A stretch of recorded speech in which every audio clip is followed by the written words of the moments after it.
Welcome. Today my AJM interview is with Dr. Tracey Dodd from the University of Adelaide and Associate Professor Tim Nelson from Griffith University. The topic of today's conversation is their co-authored paper published in the Australian Journal of Management special issue on Grand Challenges. The title of the paper is Trials and Tribulations of Market Responses to Climate Change: Insights through the Transformation of Australian Electricity Market. Here is the interview. Welcome, Tracey and Tim. What are the key insights for industry, policymakers and/or employees from your paper published in AJM's special issue on Grand Challenges?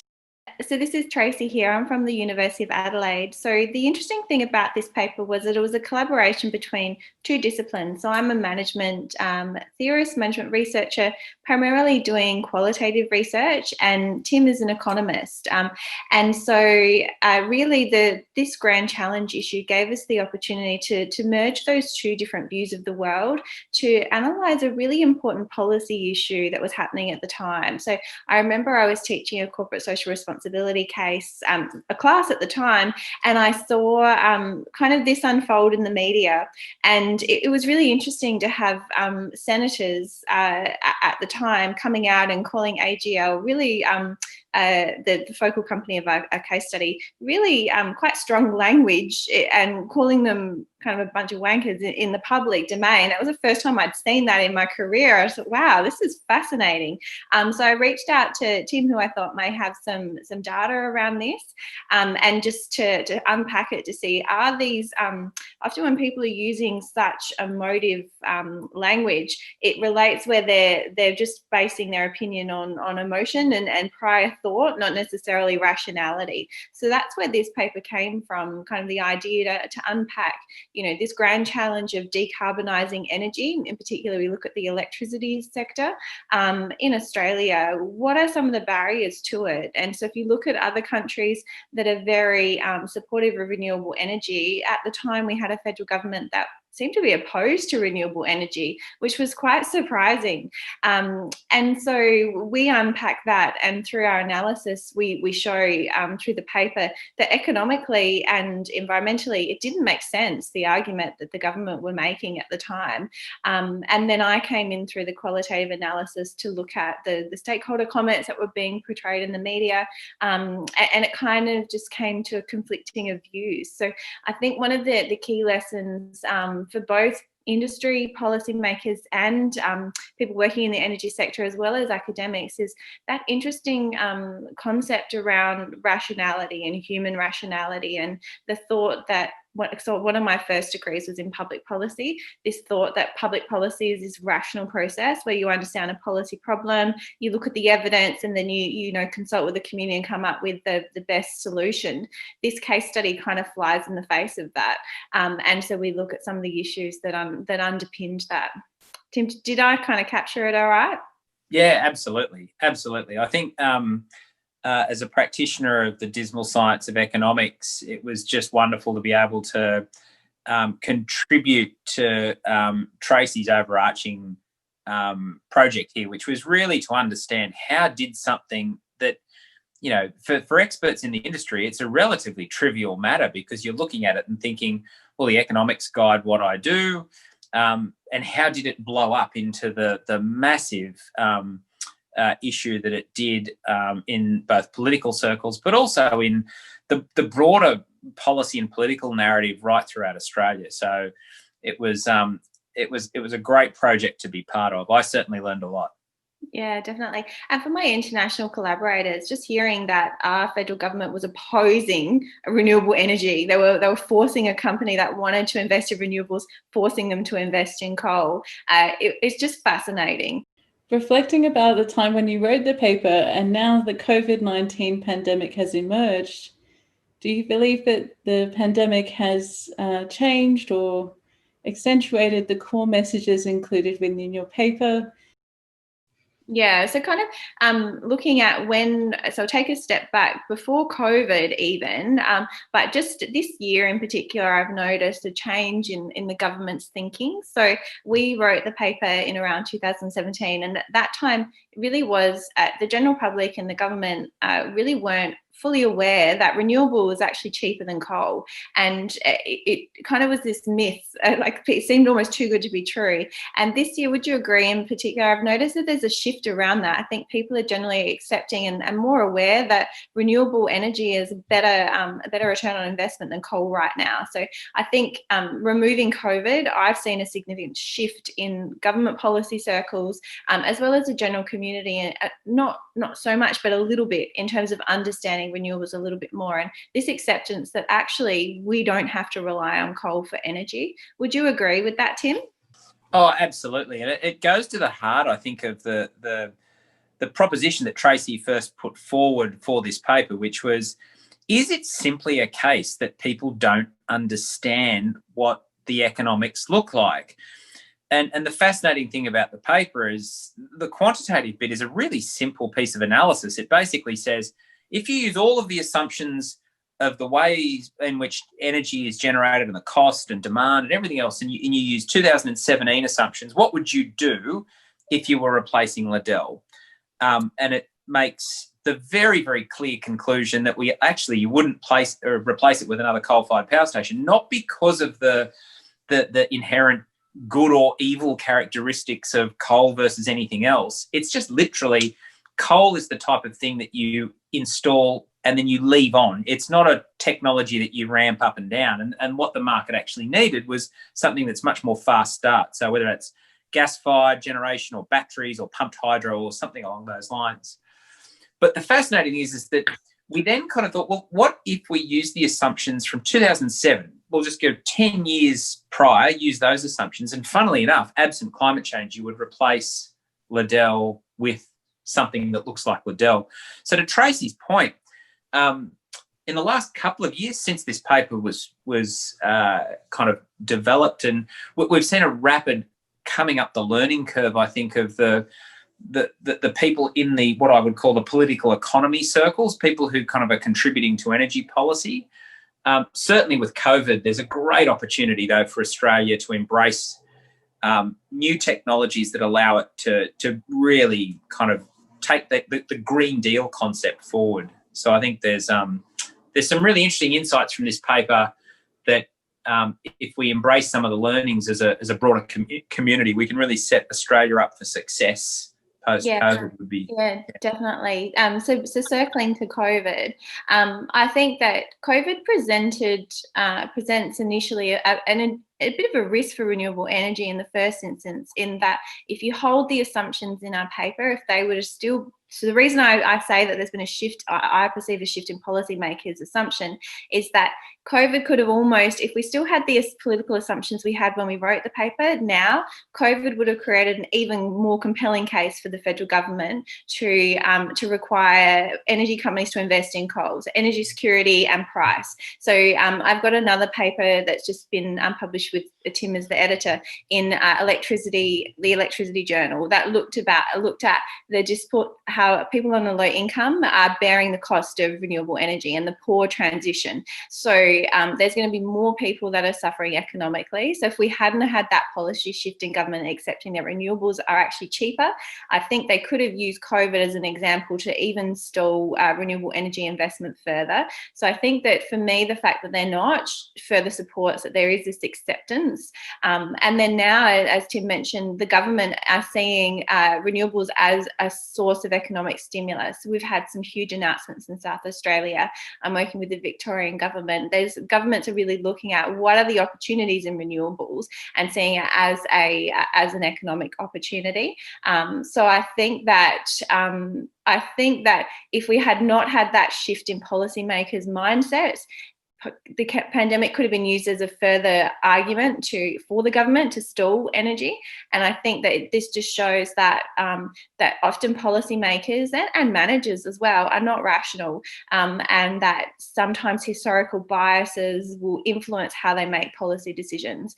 And sometimes you need the community to speak loudly on an issue. So in South Australia, we've had that with the single-use plastics, where the community really was the swell that led to that policy reform. from. In renewable energy, I think the difference is it's such a complicated system. It's really hard for users to understand their energy bills. And if you're looking at renewable, like looking at investing in solar, it's really hard to understand fully and have confidence in the return on investment for that asset.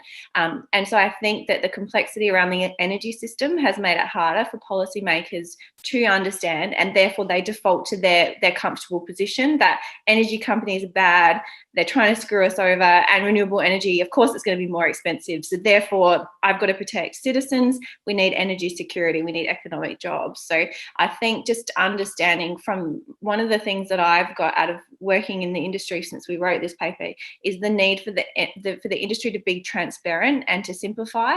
And that's another project that Tim and I are working on at the moment, looking at being transparent and removing this perception that industry is bad. So one of the concepts that Tim and I are working on around my work is the concept of a stewardship theory, and this concept that organisations can and should be acting in the best interests of citizens if you look at the long-term consequences. But that's going to be a big shift for both some companies and also government to accept. But we're kind of just exploring those concepts of stewardship and what it means for management, what it means for grand challenges. When can we rely on stewardship governance to achieve environmental, social, economic goals?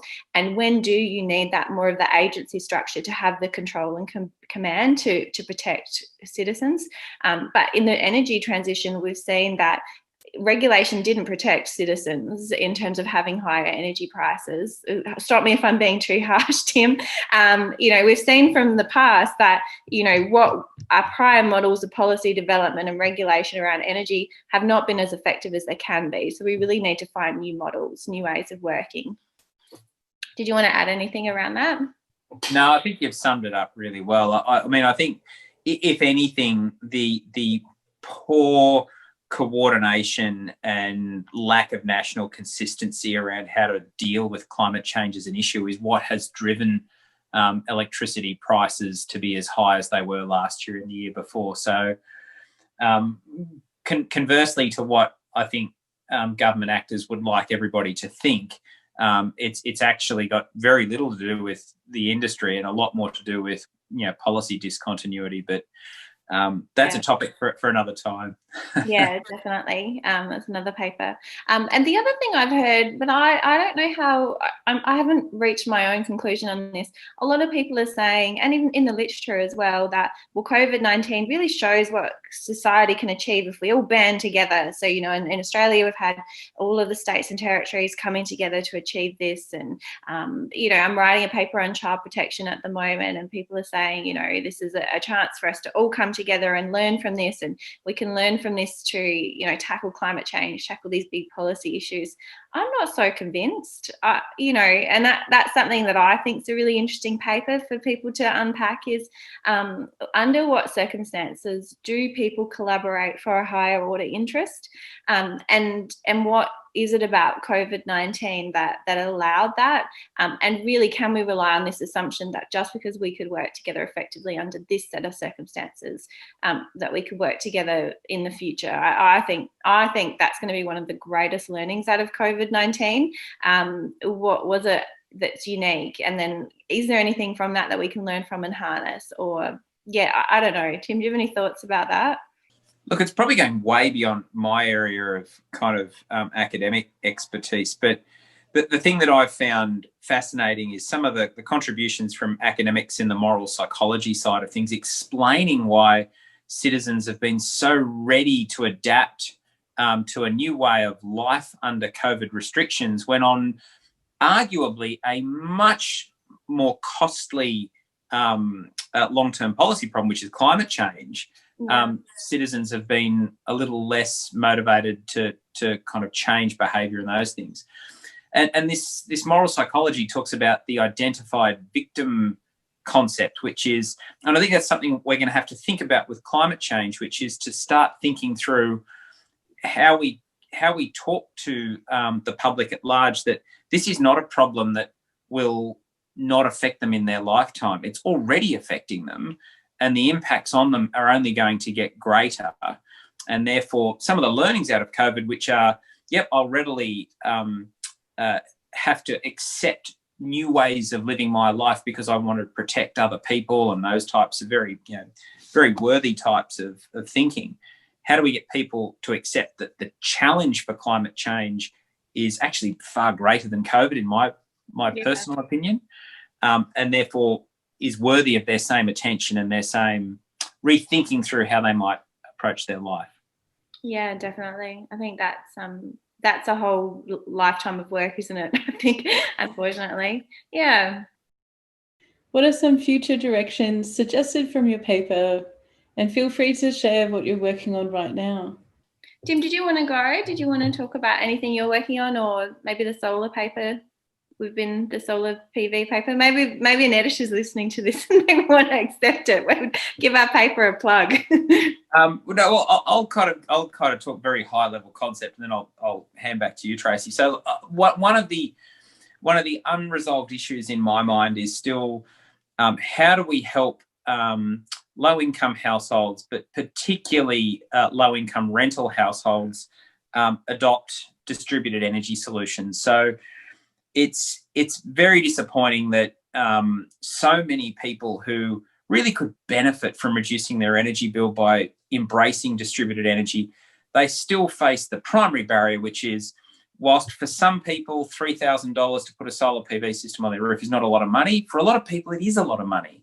And this capital barrier, and also the split incentive notion, where if they're living in a rental house, how do they actually access it, given the benefit goes to the landlord, but the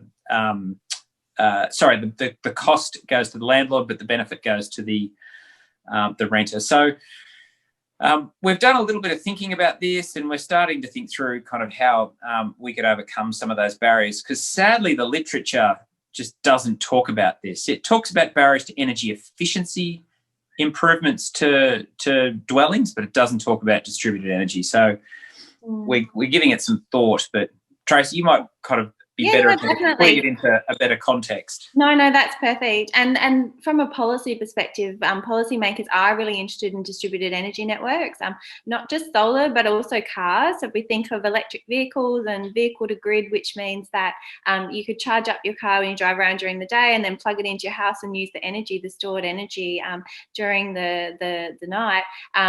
All of those interests of government are fantastic. They all rely on people having capacity to purchase these things. Electric vehicles are extremely expensive, as Tim mentioned. A lot of low-income people, and we're going to see more of that in rental situations where you wouldn't invest in that distributed energy network. So we risk marginalising people even further. And so the policy intent is there, the technology opportunity is there.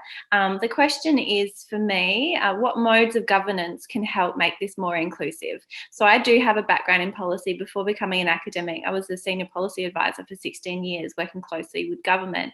And I kind of I've been, full disclosure, my research is informed by that. And so people just always think that government has the solution and an endless bucket of money to solve that solution. So anything that I'm involved in, I always think more broadly and think about who has potential agency here. What are the key actors that could be involved in solving this? And research shows that it's not consumers. They don't have the power and they don't have the information. So we're looking at modes of governance that might look at new roles for energy companies, energy retailers, people that are producing these distributed energy networks. What would a really effective, so taking the data that Tim's done around the problem, this is what we know, and also I think the solution. So if we were able to get people who are renting at home to use solar, we would actually have a significant CO2 reduction. So it's not just for the individuals involved, it's got a social benefit. So if we could reduce our carbon dioxide emissions, who are the stakeholders that have interest agency in that? And then how can we mobilise them? What modes of governance can we rely on? So bearing in mind that the government are going to have reduced ability to invest in things going forward, and industry as actors in this have a role to play, as do citizens. So I'm really interested to unpack modes of governance that will help us with climate change mitigation.